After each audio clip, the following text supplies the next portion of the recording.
Bismillahirrahmanirrahim. Assalamualaikum. Hi everyone. Alhamdulillah we meet again. And in this video, today I am going to share with you some of the common workplace issues and how to solve them.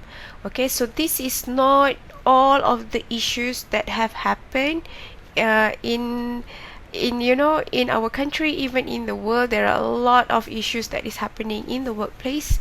So however, this is some of the issues, and also I try to provide some solution that you can take. Okay, so this video is expected to help you with your assessment too, that is the written assignment, whereby you will be given situations related to the workplace issues, and then you need to write the solutions and also the justification for who is the person who should be responsible for the issue. Okay, so hopefully by having this lecture and by sharing with you some of the issues that is happening and also how to solve them and the solutions, it can shed more light. It can help you with your assessment too later. Okay, so all of the materials that I use here in this video is taken from this source. So for more, you can just Google common workplace issues and then try to read the solutions given by the internet. There are a lot of materials out there. Okay, so let's take a look at some of the issues that we have here. Okay, so the issues that I'm going to share with you are, the first one is low motivation, poor work-life balance, schedule inflexibility, insufficient training. Number 5, lack of equipment or technology. Number 6, no upward mobility. And number 7, staff conflicts and harassment. So I think all of this is very important for you to at least have some ideas on how to provide solution to the issues related to these problems. Okay, so let's take a look at the first one, that is low motivation. What do you mean by low motivation? Sometimes as a human being, we have a lot of problems, we have a lot of our personal issues that we are dealing with, and then some people might bring those issues into the workplace, and thus showing low motivation, lack of interest, not really motivated to do anything, so as a manager, perhaps as a staff, as a member of the office or of the organization, here are some of the things that you can do to increase your staff and also the workers' motivation. So the first one is that you can ask the staff directly or distributing an anonymous survey. For example, you can ask the staff directly what are the things that can increase their motivation, and you can also distribute an anonymous survey whereby they don't have to mention who their names, and they can just stay anonymous and then give you feedback related to how to increase motivation. Sometimes we need to understand what are the problems that could hurt their motivation, and then it could be because they have communication problem with the manager, or they have communication problems with the staff around him or her, so they feel like they don't feel comfortable talking about it in open space. So by distributing an anonymous survey, you can actually ask the staff about what can actually be done to increase their motivation. Ask for their opinion. Okay, so number 2, as the manager, perhaps you can create a list of factors such as acknowledgement for great work. Ask your staff to put them in order of what motivates them. Okay, create a list of factors such as acknowledgement for great work. For example, if you have a staff that managed to get some sort of an achievement, so how are you going to acknowledge the good work? Is it by giving them small a gift okay, or is it a present, or is it just by announcing through the office email, or announcing the achievement in the WhatsApp group, some sort of an acknowledgement to let them know that they are doing a good job. And then ask the staff what are the factors that can actually be done to increase their motivation, and then put them into order of what motivates them. Okay, other than acknowledgement, is there any other things that can increase their motivation? For example, is it monetary present, monetary gifts, or is it an office perhaps? Okay, so whatever it is that can increase their motivation. And the third solution is to develop a reward system that drives your team to work better and harder. A reward system, for example, the first team to achieve the sale limit or the sale objective is going to be given some sort of a reward, or their picture will be hanged on the wall of achievement, the wall of achievers. Okay, so develop a reward system. It doesn't necessarily have to cost you anything. Probably just giving them a card, or just making a list of staff of the month, or group of the week perhaps, that could actually increase the level of motivation. Okay, alright, that is the first one. Now let's take a look at the second problem. Poor work-life balance. Poor work-life balance means there is no, it's the division of time of the workers between personal life and also work life is not healthy. For example, a worker who is concentrating or too focused on the work and less time on their personal activities, or they focus a lot on personal activities and not much time on work activities. So that is wrong as well. So how to provide solution to poor work-life balance? Number one is start by implementing a company culture that celebrates doing well at home and at work. So I think this is quite common right now, because due to the pandemic, we are able to work from home. We are able to adapt ourselves with the environment working from home. So if you can provide a work or a solution, an alternative for the staff, for them to be able to work at home, that is I think that is very great. And number two, require your employees to respond to emails and texts during work hours only. So perhaps you can have rules whereby all job or all work related messages or communication can only happen during the office hour. Okay, so it won't disrupt the life of their personal time. And number three, allow them to live their best lives and participate in family events to the fullest. This is actually very, very important. The support from family members is going to increase the productivity of a worker.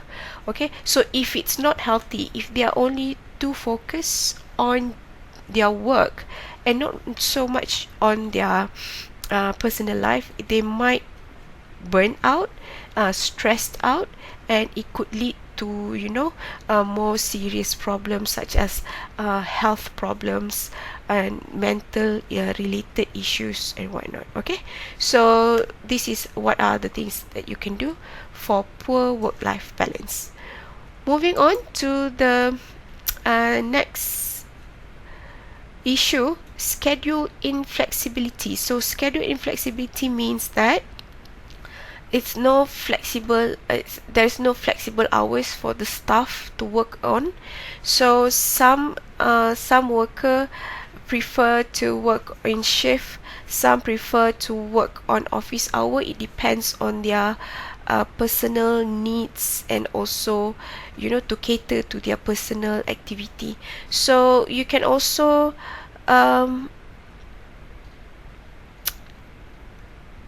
okay, I think this is just the same, poor work-life balance.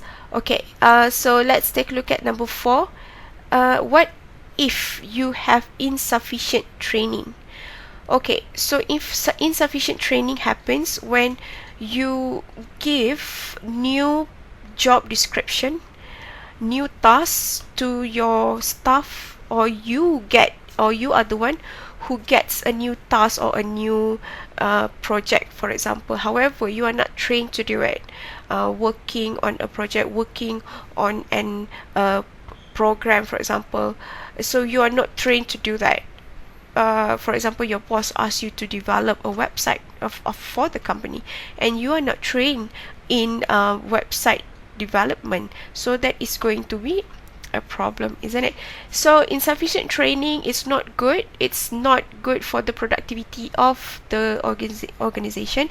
So as somebody in the office, what are the things that you can do is, rather than requiring your employees or the staff to figure out their jobs independently, you take steps to train them for their roles. Make sure they are trained to do a specific job before you ask them to come up with an output, before they can give you an end product.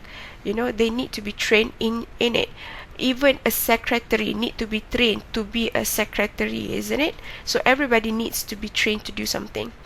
And number 2, it is more effective to bring in consulting services or development trainer to do the job right. So if necessary, you have to call in professionals in training to train these people to do what you require them to do. Okay.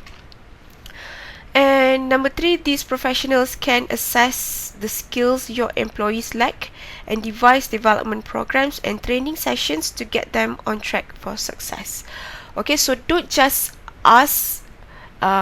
assign the job and then ask them to complete it without trying to understand what does it take for them to be able to complete the job. They need to be trained to do the job. Okay, so courses, or either it's a short courses, online courses, or some sort of a training program is going to be very helpful in helping the staff to be very skillful in what they do. Okay. Okay, number 5, lack of equipment or technology. So this happens when you need the office to run, to produce a lot of businesses, a lot of projects. However, you are lack of equipment. You don't have the computer, you don't have enough printers, you don't even have a desk where you as your workstation. So that is not good for the productivity of the company. So what can you do when you encounter this kind of problem? First is to make a plan to invest in new systems and equipment. Talk with your employees about what they need to do their job better. Okay, and research on the newest technology and create a budget for new purchases. So this is very necessary. Okay, so when you ask anybody to do anything, you need to be able not just to provide them with the skill, but also with the equipment as well. Okay, so as a manager, as the employer, as even if you are part of the team member, you are the staff, you need to know that equipment and technology is very necessary.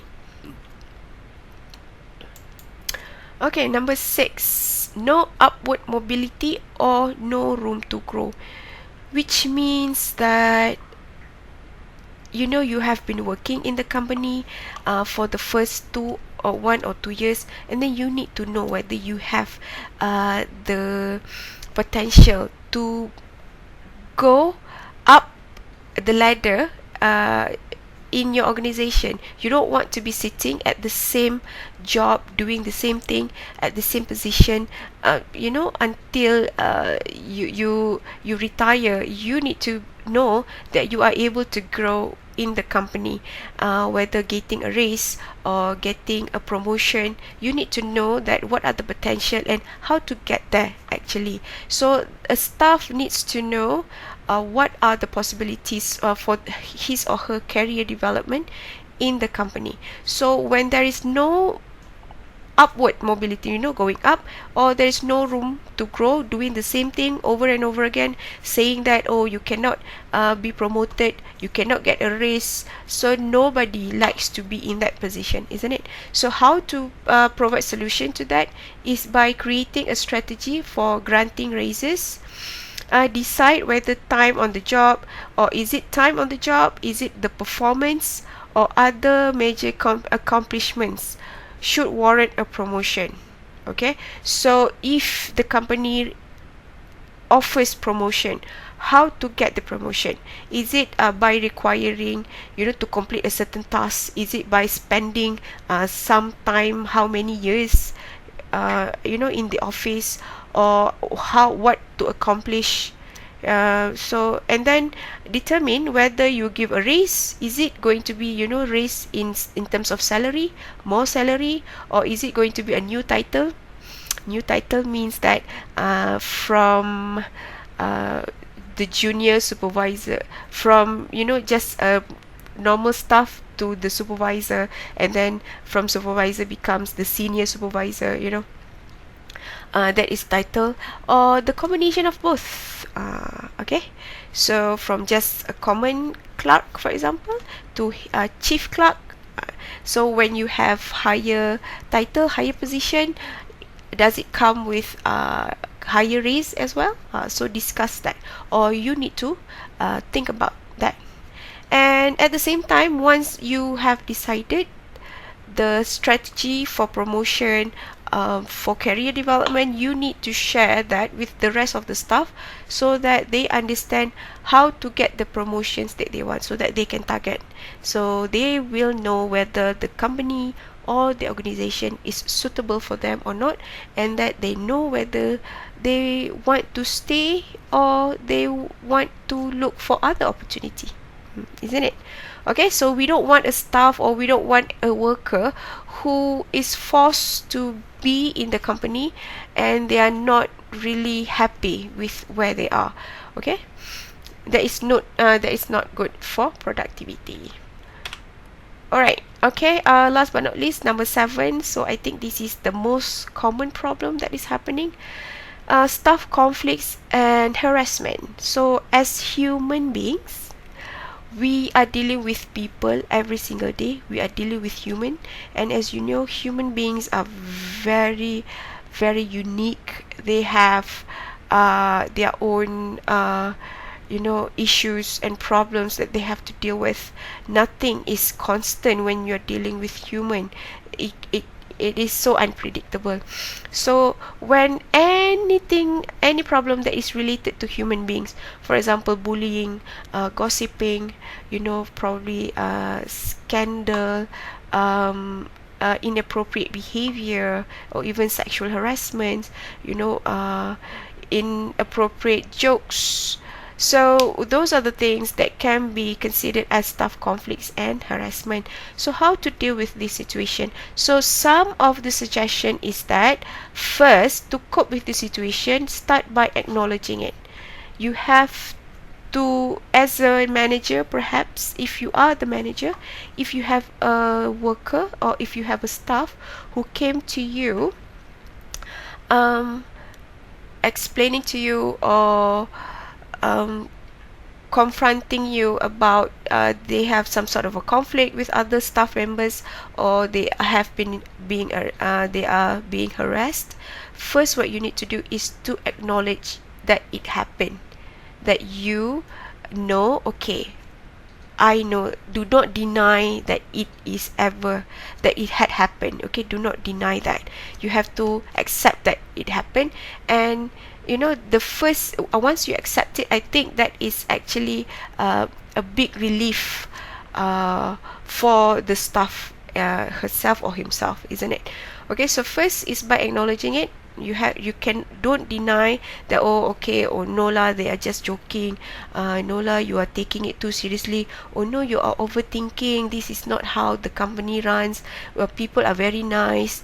Okay, or when it comes to harassment, oh, okay, that person is just joking, he is always like that, so don't take it personally. So that is denying the problem.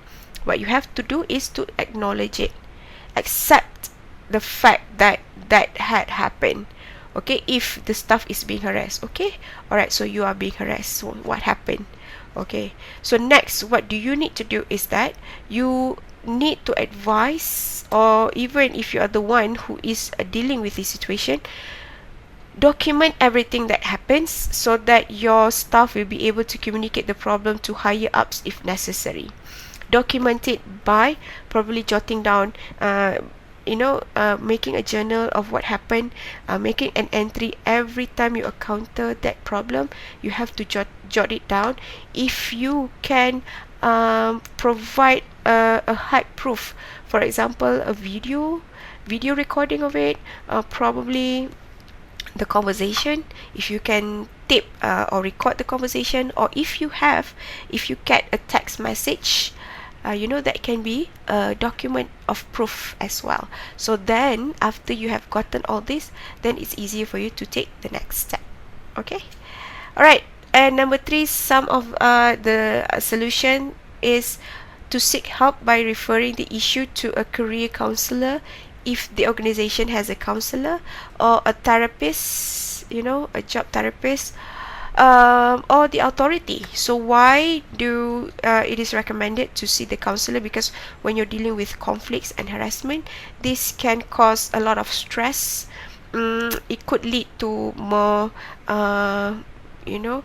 more excruciating problems. So by asking an opinion, or by letting or by telling the story, or by sharing it with the counselor and also the therapist, probably it could lessen the burden of the staff, and probably they can deal with the issue even better. Sometimes it's about mentality, how well, or how strong you are mentally, not just physically but mentally. When dealing with problem, you have to be strong mentally.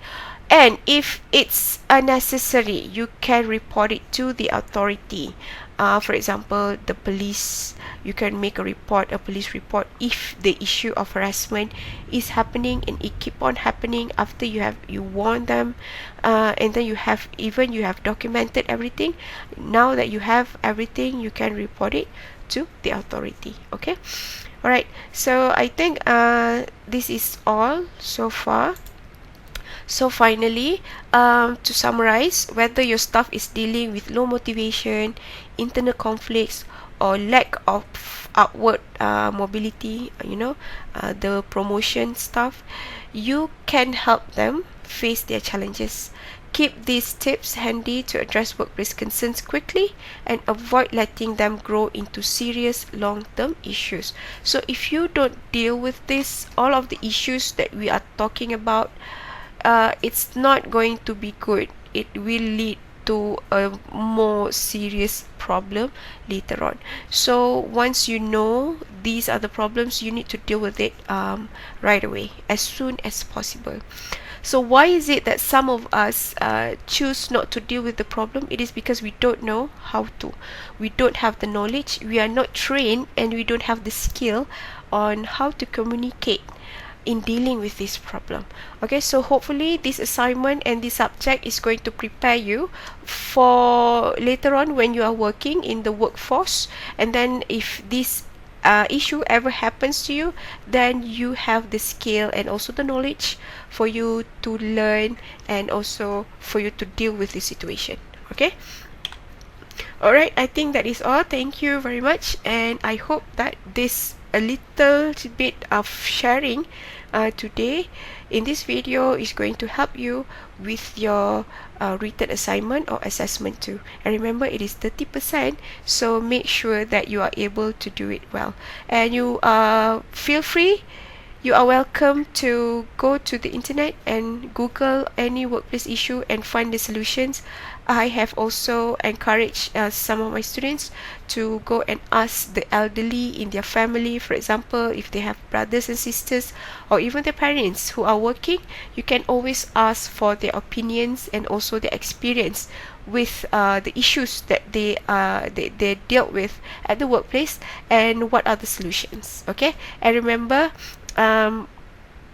if it's when there's a problem, there's always a solution. Do not let the problem just stay as a problem.